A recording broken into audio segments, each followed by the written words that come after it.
Ahojte. Ahojte. Dneska je ráno 4:30 a my ideme vonka pozrieť na Daniele. Tak ako sme to včera večer skončili, tak dneska ráno začíname. Čiže spánok bol krátky, až veľmi krátky. No a ideme teda sa pozrieť vonka, či sa nám čo podarí, či vyjde nejaký ten veľký Daniel, či niečo budeme vidieť, ale skôr hej, lebo už som sa pozrel do Habroku počas cesty a je ich spústu zverí, spústu je ich vonka. Takže uvidíme to, aj tak z Habroku všetko na konci videa pridám ako vždy. Takže poďme von a uvidíme, čo bude.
pohoda.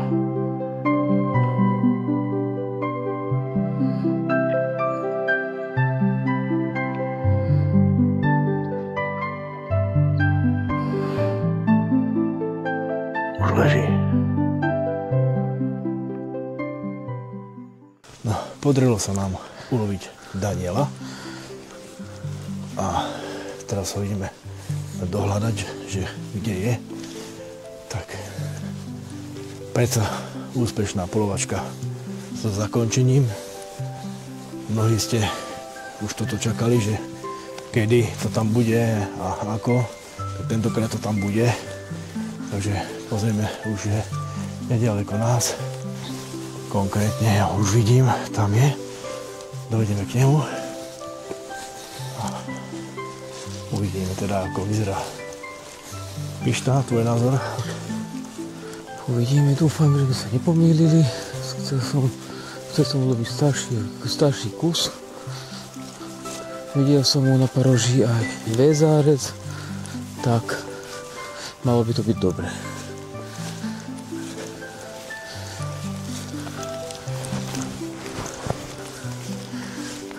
Takže tu mal okolo seba spústu danielok. Cítim ho aj sem.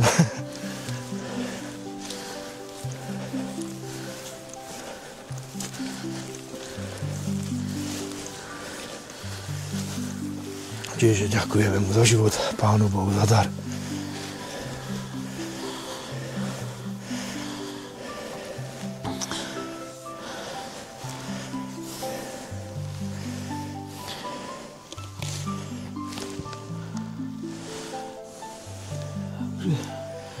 Ten väzárec nemá. Ja som bol v tom, že toto bude čipkovanie. Čo to znamená? To, že nemá vadnú lopatu. Ja som myslel, že má vadnú lopatu. Ako sa nám tam hýbal. Toto som narýchlo pozeral, ale máme zaujímavosť výrastok v lopate. Nie je to medailový kus, ale hrúbka, nízko položené. Nemá by byť najmladší. Uvidíme, keď ho vyvaríme. Takže ideme sa odfotiť, ideme ho naložiť a pokračujeme s videom potom.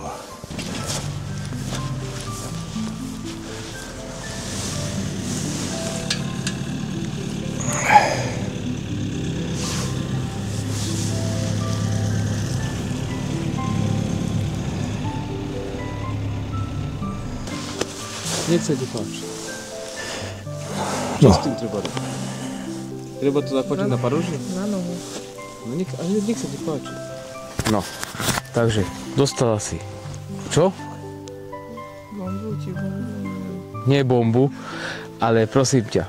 No a teraz čo s tým urobíme? Je to nutné? Tak je. Je to nutné, dobre. Čo je na tej blombe? Dostala si to do ruky, minule som to ja robil. Sú tam také čísla. To sú čísla do športky, alebo čo s tým treba robiť? Tak označíš, že ktorý deň a mesiac. No, takže, ako to označíš? Čo je to? Október? No. Neviem, a takto? Že akože tak poďme. Čo to budeš držať celý deň, Nie. kým to nezožežú? Nie.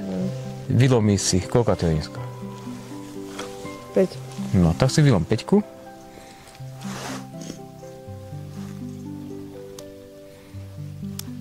A teraz si vylobíme október. Nožikom ti to neodporúčam.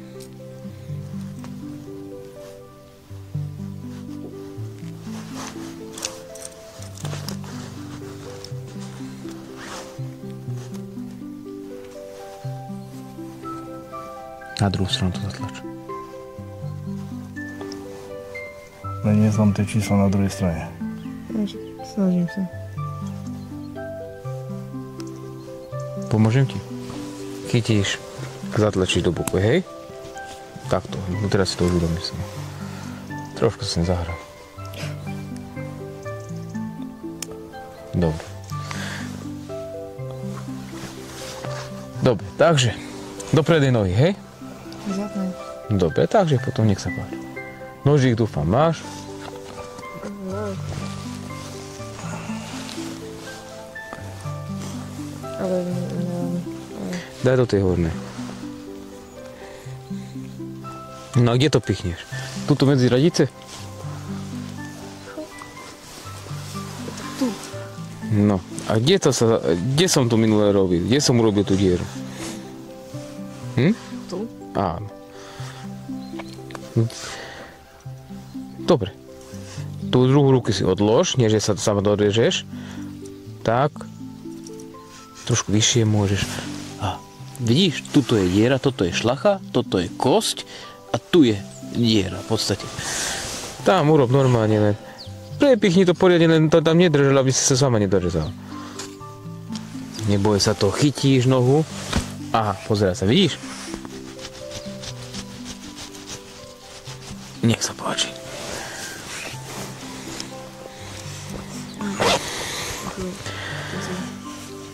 Dobre robíš? Vytočím. No rozmýšľaj nad tým, čo si teraz chcela urobiť. Tak dá to tam. Pokiaľ by si to urobila tak, ako si to urobila, tak by sme jednoducho mohli odrezať tú šlachu a mohlo by nám to odpadnúť. Takže tak. Áno. A iba akože dá. Chyť a nie, normálne sú zatlač. Ešte raz. Dobre, hotovo.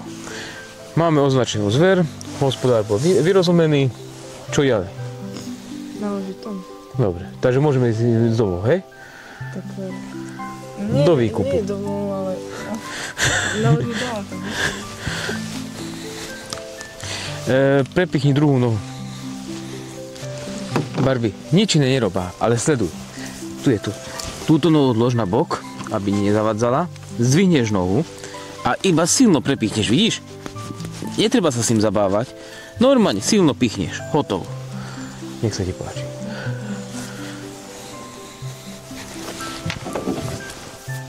Je to starší kus, má hrubú kožu. To je iné, keď sme mali malé zviera, vieš, tam je jemná aj koža. Toto je starý kus, hrubá koža. Musíš vydať aj silu.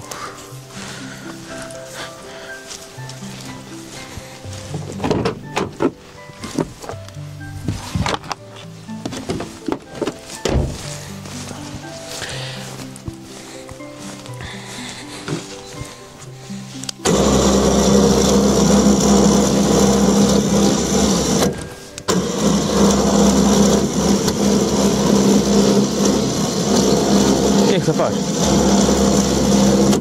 No, kde to zakvačíš? Do blomby? nie. Dobre, tak nech sa páči.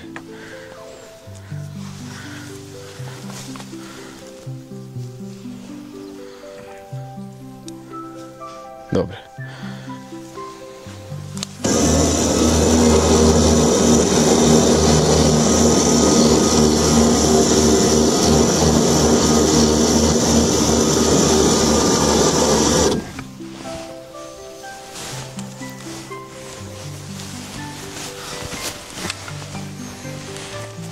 No ťahaj.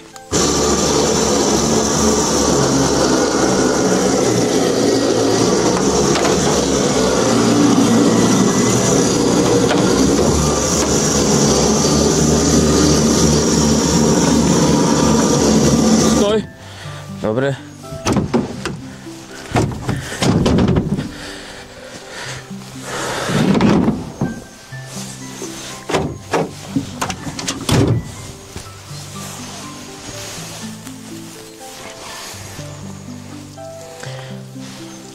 Ďakujem. Môžeme ísť.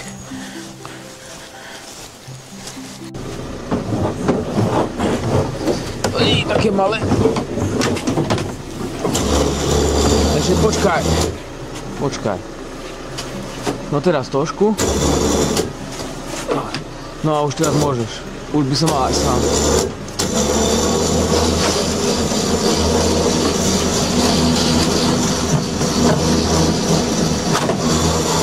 Dobre.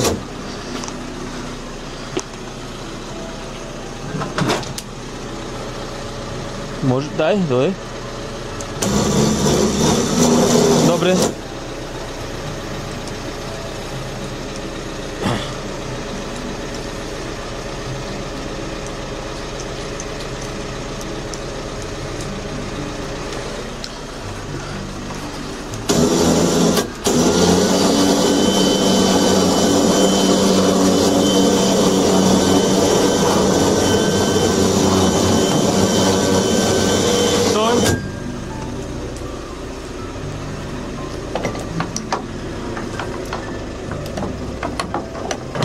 Trošku.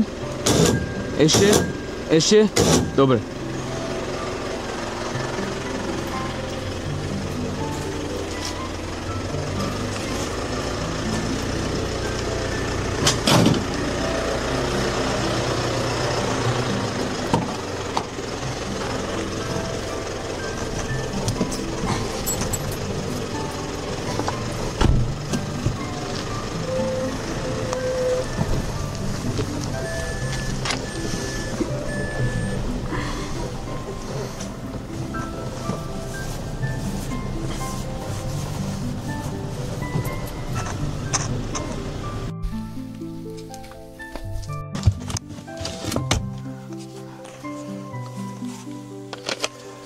No a teraz sme na poľovníckej chate.